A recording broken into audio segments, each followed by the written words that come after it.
Hey guys, welcome back to my YouTube channel. आज की इस वीडियो में मैं आपको एक्सप्लेन करने वाली हूँ 2026 में आई मूवी वेलकम बैक टू जंगल। तो चलिए विदाउट वेस्टिंग टाइम मूवी का एक्सप्लेनेशन स्टार्ट करते हैं। तो मूवी स्टार्ट होती है एक बहुत बड़े बिजनेसमैन से, जिसे मिनिस्टर बताता है कि उसकी सरकार पलट सकती है और इसके बाद उस बिजनेसमैन ने जो अपने टैक्स की चोरी की है वो पकड़ी जाएगी। अब यह सुनने के बाद वो बिजनेसमैन काफ़ी टेंशन में आ जाता है और अपनी बेटी जेनी को कॉल करता है ताकि वो एक मीटिंग ले सके। अब जेनी वहाँ पर आ जाती है, जिसके बाद वो मीटिंग लेने लगता है, जहाँ पर वो सबको बताता है कि उन्हें ऐसा कुछ करना होगा जिससे वह दिखा सके कि उनका काफ़ी ज़्यादा लॉस हुआ है और इस तरह से उनकी टैक्स की चोरी पकड़ी नहीं जाएगी। अब यहाँ पर अलग अलग लोग अलग अलग आइडियाज़ देने लगते हैं, जैसे कि जेनी का आइडिया था कि वो लोगों पर 10 फ्लोर पर पेट्रोल पंप स्टार्ट करेंगे। कोई भी गाड़ी वहाँ पर नहीं आएगी तो ऑटोमेटिक उसका बहुत ज़्यादा लॉस हो जाएगा।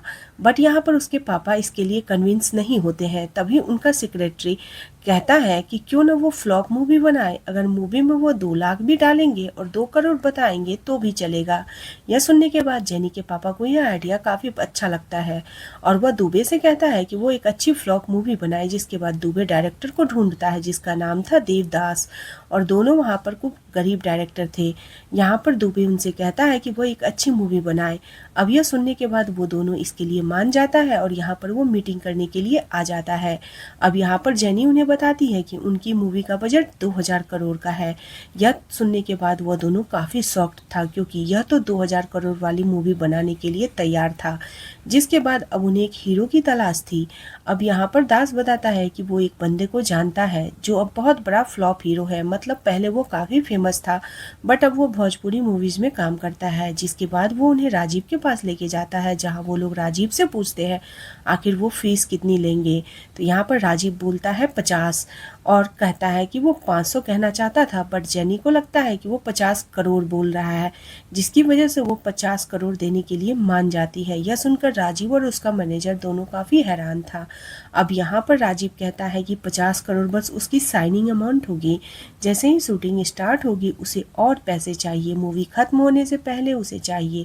यह सुनने के बाद जेनी कैलकुलेट करती है और कहती है कि वह उसे 200 करोड़ देने के लिए तैयार है। अब यह सुनने के बाद राजीव काफ़ी खुश हो जाता है और यह मूवी करने के लिए मान जाता है। यहाँ पर राजू का सेक्रेटरी देव और दास को बताता है कि राजू को रोमांटिक मूवी से नफरत है और यहाँ पर बताता है कि 5 साल पहले अब राजू काफ़ी हिट था, तो उसका फिर से नदिया नाम की एक एक्ट्रेस के साथ अफेयर चल रहा था। वह बहुत बड़ी हीरोइन थी, दोनों एक दूसरे से प्यार करते थे, बट राजू के ऊपर एक दूसरी हीरोइन की नज़र थी। बट राजीव उसे बिल्कुल भी भाव नहीं देता था, जिसकी वजह से वह गुस्सा हो जाती है। इसके बाद एक दिन वह राजीव को एक पार्टी में नादिया के साथ डांस करते देख रही थी, तो नादिया वहाँ से जल्दी से निकल जाती है। अब जाने से पहले वो अपना मास्क निकाल कर एक जगह रख देती है, जहाँ वो दूसरी हीरोइन वो मास्क पहन लेती है और राजीव के पास जाती है। अब राजीव को लगता है कि वह नादिया है, जिसकी वजह से वह उसे किस करता है। तभी वहाँ पर नादिया आ जाती है और उसे लगता है कि राजीव ने उसे धोखा दिया है। इसी वजह से उन दोनों का ब्रेकअप हो जाता है। जिसके बाद हम देव और दास को देखते हैं, जिसे बार बार किसी रोमियो का कॉल आ रहा था और वो कॉल कट किए जा रहा था। तभी वहाँ पर रोमियो आ जाता है और उन्हें अपने अड्डे पर लेकर जाता है। यहाँ पर हमें पता चलता है कि रोमियो और अन्ना दोनों ही बहुत बड़े डॉन हैं और यहाँ पर देव और दास उसे 5 लाख रुपए दिए थे, जो अभी तक उन्होंने चुकाए नहीं है। इसी वजह से वो अपने पैसे वसूल करना चाहते थे। अब यहाँ पर देव और दास दोनों उन्हें बताते हैं कि वो एक बहुत बड़ी मूवी साइन करने वाले हैं, जिसके लिए उन्हें करोड़ों रुपये मिलेंगे, जिससे वो उनका कर्जा चुका देगा। बट यह सुनने के बाद रोमियो और अन्ना उनसे कहता है कि उन्हें अपने पैसे नहीं चाहिए, बल्कि उन्हें मूवी में रोल चाहिए, वो भी हीरो का। अब यह सुनने के बाद देव और दास दोनों ही इसके लिए मान जाता है। जिसके बाद हम राजीव को देखते हैं, जो अपने पापा को काफ़ी मिस कर रहा था। एक्चुअली में उसके पापा इंडियन आर्मी में थे और 15 साल पहले वो किसी मिशन पर गए थे। उसके बाद वो वापस नहीं आए। किसी को भी नहीं पता था कि अब वो कहाँ पर है। मूवी के कास्ट को बुलाया जाता है, जहाँ पर राजू खुद ही पेपराजी को देखकर बुलाता है और फिर उनसे कहने लगता है आखिर उन लोगों को कैसे पता चल जाता है कि वो यहाँ पर आने वाला है। जिसके बाद हम देखते हैं कि वहाँ पर अन्ना और रोमियो भी आ जाता है। यहाँ पर उन लोगों को लग रहा था कि वो हीरो है, तो वो राजू को लग रहा था कि वो हीरो है। इसी बात पर उन लोगों में झगड़ा शुरू हो जाता है। तभी वहाँ पर बाकी कास्ट भी आ जाता है। जिसके बाद देव और दास सबको शांत करवाते हैं और उनसे कहते हैं कि मूवी स्टार्ट होने से पहले उनकी ट्रेनिंग की जाएगी, क्योंकि यह मूवी आर्मी के ऊपर है, जिसकी वजह से उनकी ट्रेनिंग काफ़ी अच्छी होगी। अब यहाँ पर जो ट्रेनर थी वो चाहती थी कि डायरेक्टर, कैमरामैन यह सब भी ट्रेनिंग ले, और इसी वजह से वो उनकी ट्रेनिंग स्टार्ट करती है। अब वो काफ़ी स्ट्रिक्टली ट्रेनिंग ले रही थी, जिसकी वजह से सब लोग बहुत ज़्यादा थक गए थे। यहाँ पर उन्हें गोली चलाना, बम फेंकना सब कुछ सिखाती है, जिसके बाद आखिरकार मूवी ट्रेनिंग कंप्लीट हो जाती है और मूवी की शूटिंग स्टार्ट हो जाती है। अब यहाँ पर बहुत बड़ा सेटअप बनना था, क्योंकि इन्हें तो जेनी के पापा के जितने हो सके उतने पैसे खर्च करने थे। आप लोगों को मैं बताई थी जैसे कि यहाँ पे जेनी और नादिया दोनों इस फिल्म की हीरोइन होने वाली थी, और एक्चुअली में जेनी के पापा को यकीन था कि अगर उनकी बेटी इस मूवी में काम करेगी तो यह मूवी ज़रूर फ्लॉप होगी। तो वे नादिया को इस शर्त पर इस मूवी में काम करने के लिए तैयार हुई थी कि वो राजीव को नहीं बल्कि रोमियो और अन्ना के लव इंटरेस्ट होगी। एक्चुअली ऐसा करके वो राजीव को जलाना चाहती थी, जिसके बाद मूवी स्टार्ट हो जाता है और जहाँ पर काफ़ी सारा शूट होता है। बट यहाँ पर राजीव, अन्ना और रोमियो में हमेशा फाइट होती रहती है। आखिर किस सीन्स किसे ज़्यादा मिलेंगे इस चीज़ के लिए, जिसके बाद राजीव का एक शॉट था जिसमें राजीव की डेथ होने वाली थी। यहाँ पर देव और दास नादिया से कहते हैं कि जैसे ही राजीव की डेथ होगी वह जाकर अन्ना के गले लग जाएगी। यह सुनने के बाद राजीव डिसाइड करता है कि वो मरेगा ही नहीं, जिसकी वजह से उसे चाहे कितनी भी गोलियां लगती है वो मर ही नहीं रहा था। यह देखकर अन्ना काफ़ी गुस्सा हो जाता है और उसके ऊपर काफ़ी गोलियां चलाता है, बट फिर भी राजीव मरने का नाम ही नहीं ले रहा था, जिसकी वजह से सब लोग काफ़ी परेशान हो जाते हैं। यहाँ पर फिर इनमें झगड़ा शुरू हो जाता है।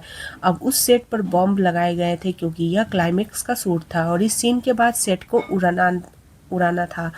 बट यहाँ पर इनमें झगड़ा शुरू हो जाता है, जिसकी वजह से सीन ठीक से नहीं हो पाता है। और यहाँ पर दास देव से कहता है कि वो उसे टेक्नीशियन से कहे कि वो इस सेट को ना उड़ाए, बट देव जब इशारा करता है तो टेक्नीशियन को लगता है कि वह सेट उड़ाने के लिए कह रहा है।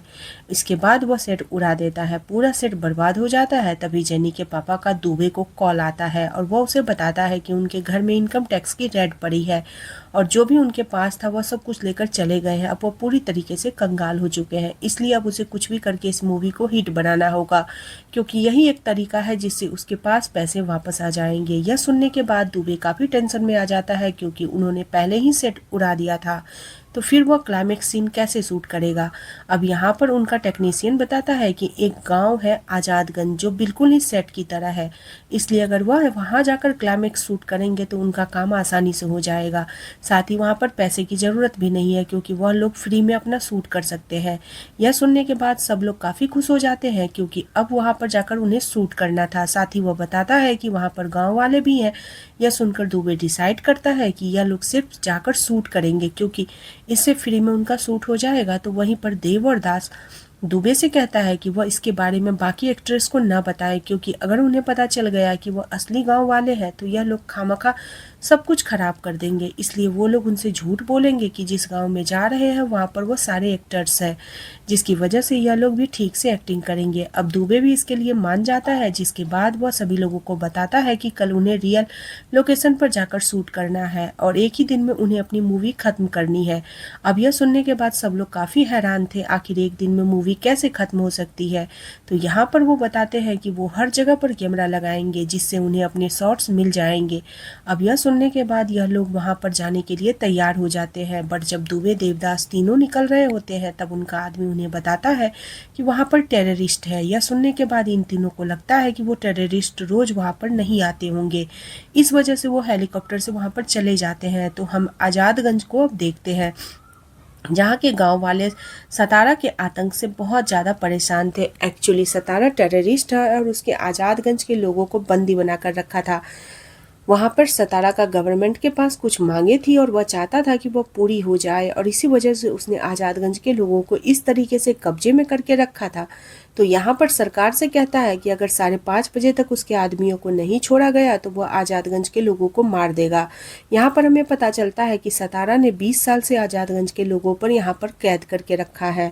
वहाँ पर एक जोया नाम की लेडी थी जिसके हस्बैंड को भी उसने मार दिया था। वो चाहता था कि जोया उसके साथ चले, क्योंकि वो जोया को पसंद करता था, बट जोया इसके लिए तैयार नहीं थी। साथ ही हम देखते हैं कि जोया की एक छोटी बच्ची है जिसका नाम उर्फी है। अब पूरे गांव को बस इंतजार था कि उनका कोई मसीहा आ जाए और उन्हें सतारा से बचाए।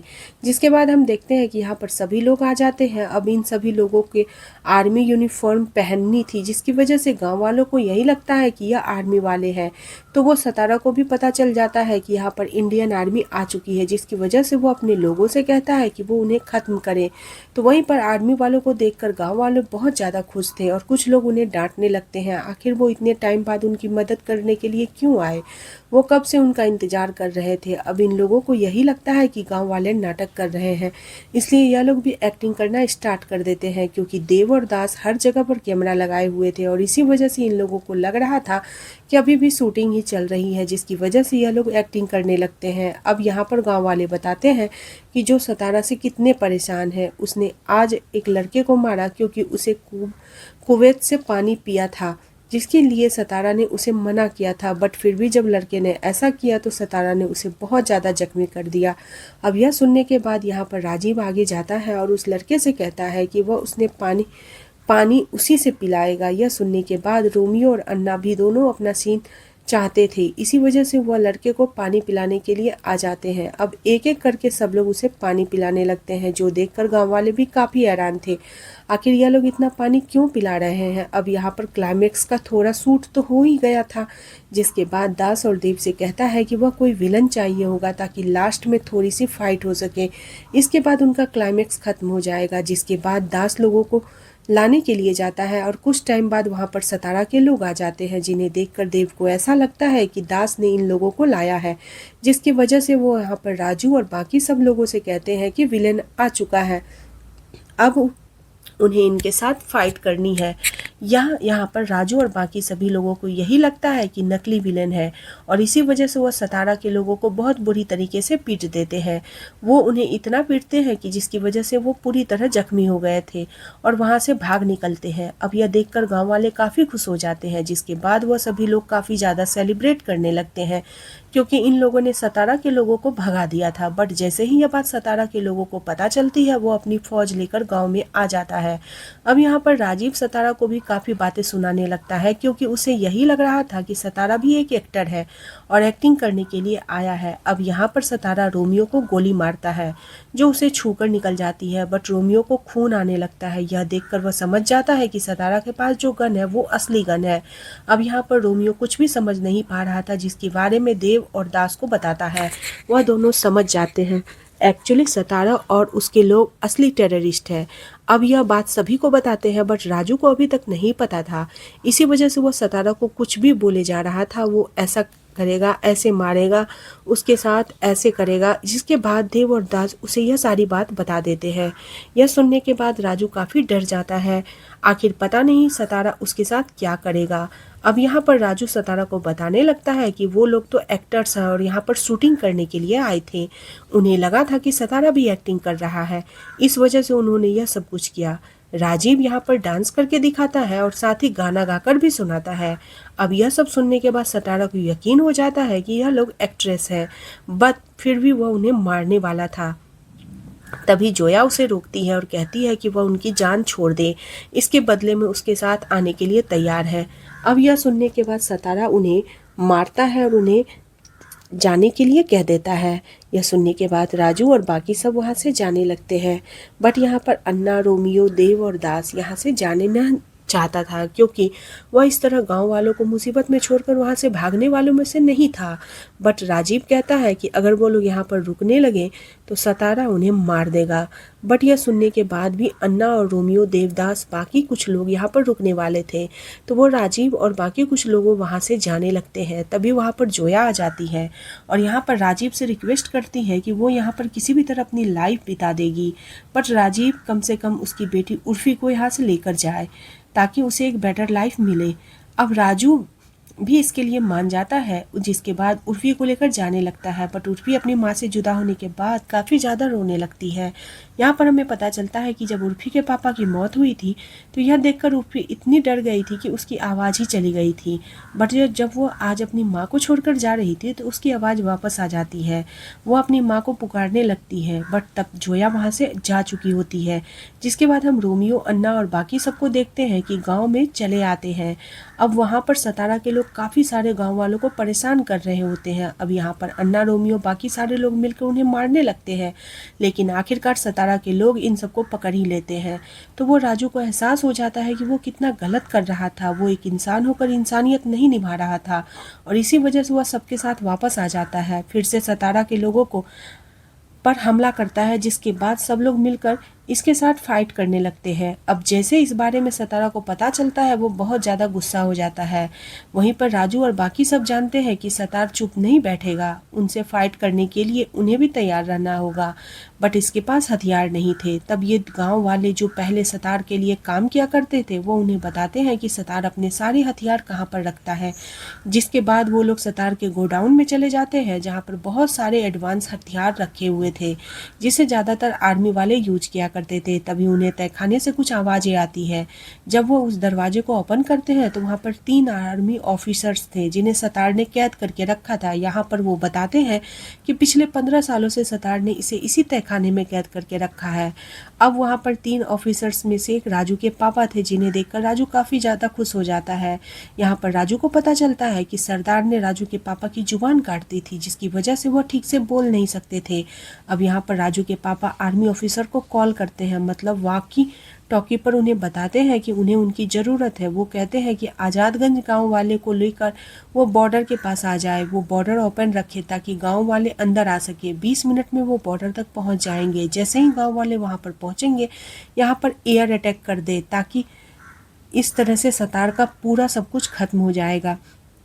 अब वो आर्मी ऑफिसर इसके लिए मान जाता है, जिसके बाद यह सभी लोग गांव को लेकर वहां से निकलने लगते हैं। तो वो सतार के लोगों को इसके बारे में पता चल जाता है और उनके ऊपर अटैक करने लगता है, जिसकी वजह से वहाँ सभी लोग उनसे लड़ते हुए आगे बढ़ रहे थे। अब यहाँ पर हम राजीव के पापा को देखते हैं, जो सबके साथ फाइट कर रहे थे, जिसके बाद राजीव और बाकी सब गांव वाले को सेफली बॉर्डर तक लेकर आता है, जहाँ पर बॉर्डर ओपन हो जाती है और फाइनली ये लोग इंडिया में आ गए थे। पहले ये लोग पाक में थे, मतलब बॉर्डर क्रॉस करने के बाद ये लोग इंडिया में आ गए थे। अब जोया उर्फी को ढूंढने लगती है तो उर्फी वहाँ पर नहीं थी। यहाँ पर हम देखते हैं कि सतार ने उर्फी को पकड़ रखा था, तो वह राजू को देखता है, जिसके पापा यहाँ पर नहीं थे, जिसकी वजह से वो काफ़ी परेशान हो जाता है, क्योंकि सारे प्लेन्स निकल चुके थे जो कि वहाँ पर अटैक करने वाले थे, जिसकी वजह से राजू और जोया वापस जाना चाहते थे, बट वहाँ के लोग उन्हें जाने नहीं देते। जिसके बाद हम देखते हैं कि राजू के पापा जो कि सतार से लड़ने लगते हैं और यहाँ पर वो उर्फी से कहते हैं कि वो यहाँ से भाग जाए। जिसके बाद उर्फी वहाँ से भाग जाती है और राजू के पापा और सतार के बीच में काफ़ी ज़्यादा फाइट होती है। आखिरकार राजू के पापा सतार को काफ़ी मारते हैं और वहाँ से निकल आते हैं, जिसके बाद वहाँ पर ब्लास्ट होता है, जिसमें सतार की मौत हो जाती है। तो वहीं पर उर्फी वहाँ पर आ जाती है, जिसे देखकर जोया काफ़ी खुश थी। तो वहीं राजू को लगता है कि उसने अपने पापा को फाइनली खो दिया। 15 मिनट पहले ही तो वो मिला था, बट अब शायद उसने फिर से खो दिया। बट तभी वहाँ उसके पापा आते हैं, जिसे देखकर राजू बहुत ज़्यादा खुश हो जाता है। साथ ही आज़ादगंज के लोग भी इससे बहुत ज़्यादा दुआ देते हैं, क्योंकि इनकी वजह से वो आज़ाद हो चुके थे। जिसके बाद हमें बताया जाता है कि इन्होंने जो मूवी शूट की थी वो बहुत ज़्यादा हिट हो जाती है और उन्हें बहुत ज़्यादा प्रॉफिट होती है। इसी के साथ यह मूवी एंड हो जाती है।